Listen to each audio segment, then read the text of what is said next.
Bismillahirrahmanirrahim. Assalamualaikum warahmatullahi wabarakatuh.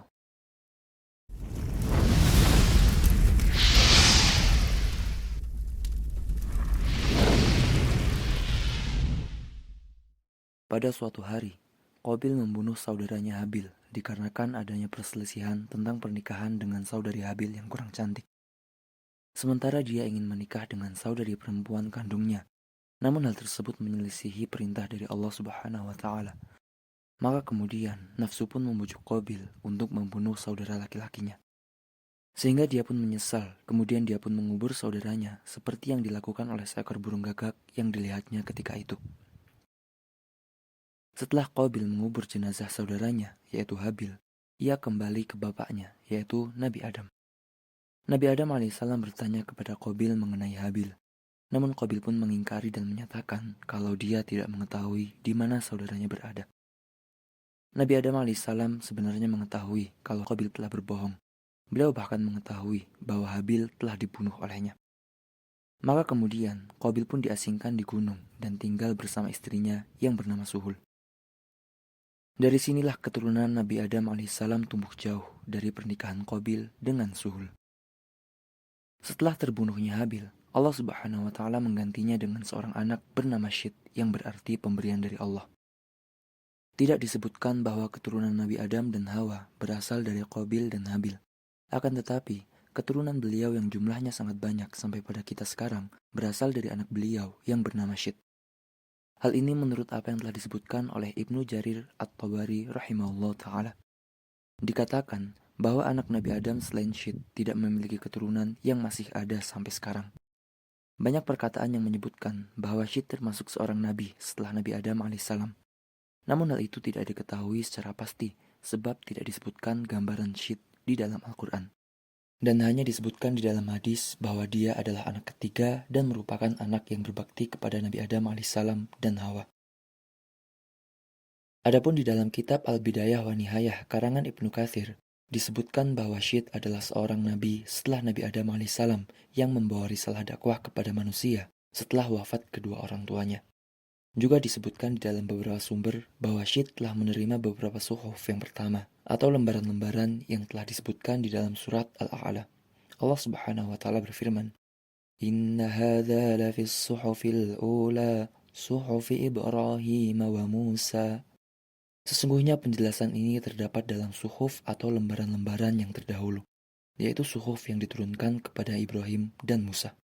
Kiasan surat Al-A'la ayat 18-19. Akan tetapi tidak didapatkan di dalam Al-Quran yang menetapkan kenabian Syit. Wallahu ta'ala a'lam. Ketika wafatnya Nabi Adam alaihissalam pada hari Jumat, para malaikat datang membawa kain kafan yang diberikan oleh Allah Subhanahu wa taala dari surga. Sebagaimana Ibnu Ishaq berkata, ketika Nabi Adam meninggal, terjadi gerhana matahari dan bulan selama 7 hari 7 malam. Kemudian ruhnya dicabut oleh malaikat. Kemudian dimandikan, dikafani, dan dikuburkan. Lalu para malaikat pun mensolatinya. Adapun tempat dikuburkannya, ada yang mengatakan bahwa beliau dikubur di sebuah gunung di India. Dan ada pula yang mengatakan bahwa beliau dikuburkan di kota Mekah. Nabi Adam alaihissalam dikuburkan dengan cara yang benar sesuai dengan sunnah, berbeda dari penguburan Habil. Kemudian setelah itu, istrinya yaitu Hawa meninggal dunia. Dikatakan bahwa Nabi Nuh alaihissalam ketika datang kepadanya banjir besar, beliau membawa Nabi Adam dan Hawa di dalam peti mati dan menguburkannya di Baitul Maqdis. Adapun perselisihan pada pernikahan saudara setelah mereka telah disebutkan di dalam hadis bahwa Nabi Adam dan istrinya yang melahirkan dirinya dari setiap perut anak kembar laki-laki dan perempuan. Dan ketika besar, maka lelaki dari perut ini dinikahkan dengan perempuan dari perut sebelumnya. Dan perempuan dari perut kedua dinikahkan dengan laki-laki dari perut pertama. Maka pada saat itu, hal tersebut diperbolehkan. Ketika telah banyak keturunan, diharamkan menikah antara saudara laki-laki dengan saudari perempuannya. Syekh Abdullah bin Jibrin rahimahullah ta'ala berkata, Syit memiliki anak bernama Anusi, dan dari Anusi memiliki anak bernama Kinan, dan dari Kinan memiliki anak bernama Mihlail. Mihlail adalah seorang raja 7 provinsi.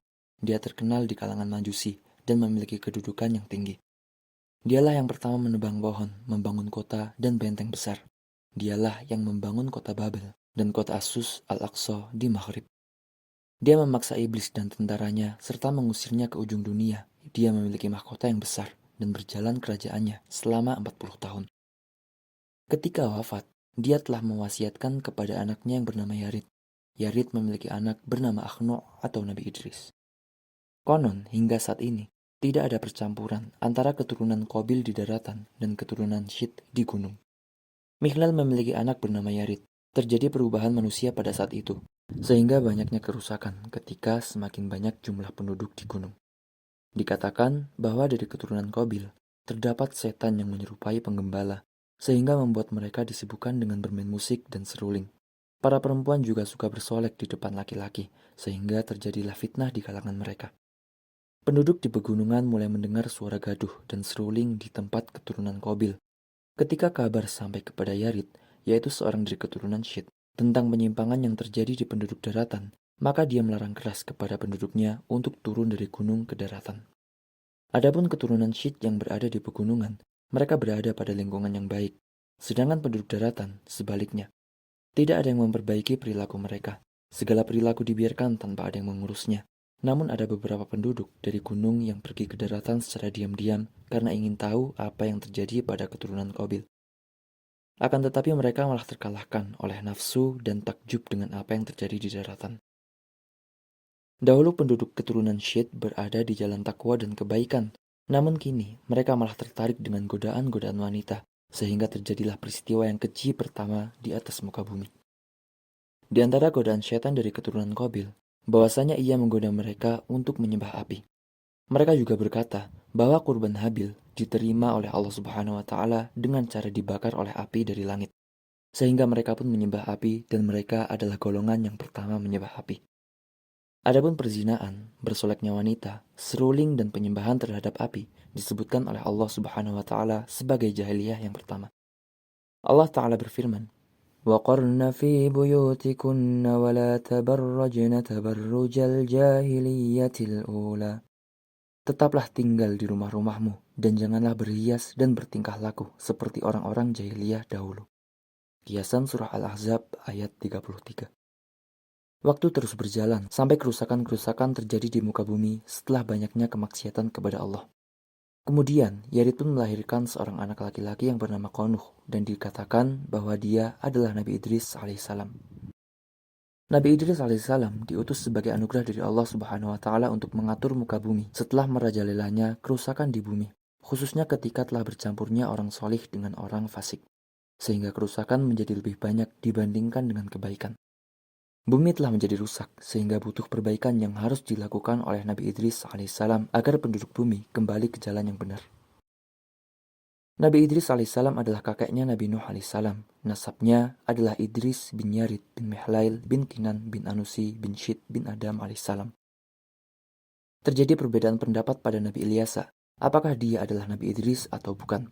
Yang lebih rajih adalah apa yang telah dijelaskan oleh Ibnu Katsir rahimahullah ta'ala, bahwa mereka berdua berbeda, atau Nabi Ilyasa bukanlah Nabi Idris. Ibnu Katsir berkata, terlepas dari sama atau berbeda, maka kita dituntut untuk beriman kepada para rasul dan nabi secara umum, dan juga kepada mereka yang disebutkan secara khusus, dan diantaranya adalah Nabi Ilyasa dan Nabi Idris alaihissalam. Allah Subhanahu wa taala berfirman, wa Zakaria wa Yahya wa Isa wa Ilyas kullum minas salihin.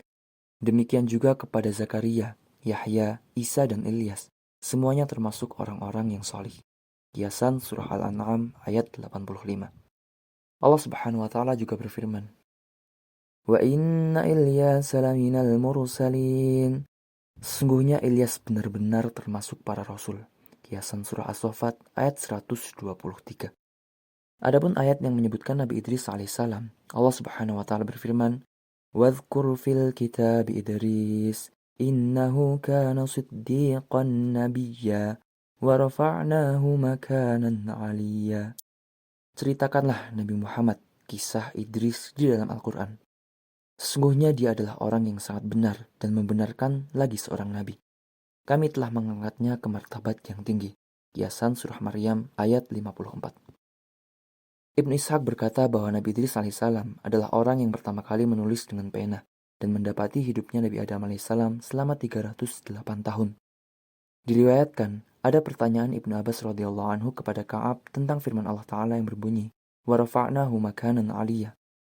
Kami telah mengangkatnya ke martabat yang tinggi. Sesungguhnya Allah mewahyukan kepadanya, di mana Allah Subhanahu wa taala berfirman, "Sesungguhnya aku akan mengangkat bagimu setiap harinya amal perbuatan yang semisal dengan semua amal perbuatan anak-anak Adam atau seluruh manusia." Maka Nabi Idris menginginkan agar amalnya terus bertambah. Kemudian datanglah seorang malaikat yang terdekat dengannya. Nabi Idris berkata kepada malaikat itu, "Sesungguhnya Allah telah mewahyukan sesuatu kepadaku.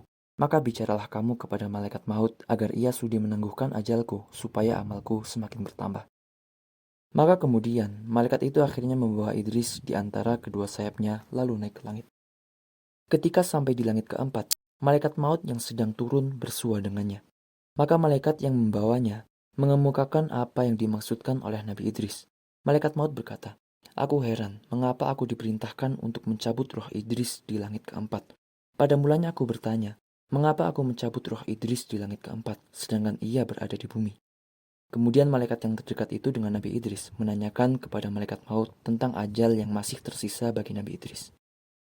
Malaikat maut pun menjawab, "Aku tidak tahu, nanti aku akan lihat dahulu." Kemudian malaikat maut pun melihat buku catatannya. Lalu ia berkata, "Sesungguhnya kamu menanyakan kepadaku tentang seorang laki-laki yang umurnya hanya tersisa sekejap mata." Malaikat maut pun memandang ke arah bawah kedua sayap malaikat di depannya. Tiba-tiba, ia melihat Nabi Idris telah dicabut nyawanya.